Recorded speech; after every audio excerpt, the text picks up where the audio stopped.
nagaa keenya deeffachuuf gama keenyaan qophaa'aa jaarsoliin biyyaa abbootiin amantaa gahee keessan taphadhaa warri baddaa jirtanis ergaan kunis naga'u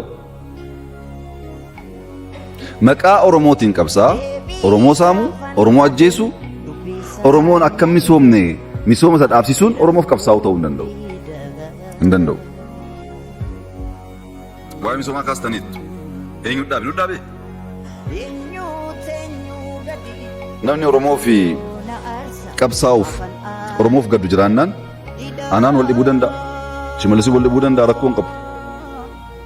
Qonnaan bulaa Oromoo joorsuun ajjeesuun saamuun garuu sirrii miti. Nuti koo asii baanaan abdiin keenya uummata keenya malee godoo tokko hin qabnu. Jarri kun baddaa ta'anii godoo baay'ee qabu as keessaa.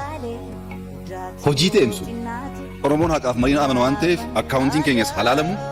Akkaawuntiin jiraas halaalamu eenyu hattuu akka ta'e eenyu abbaa qabeenyaa akka ta'e adda baafadhaa.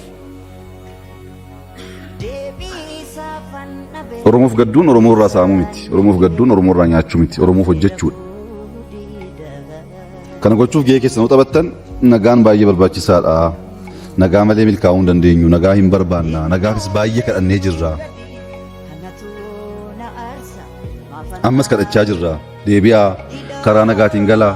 Jaarmiyaa keessan ijaarradhaa, yaada keessan qopheeffadhaa, uummata keessaniif karaa nagaatiin himadhaa.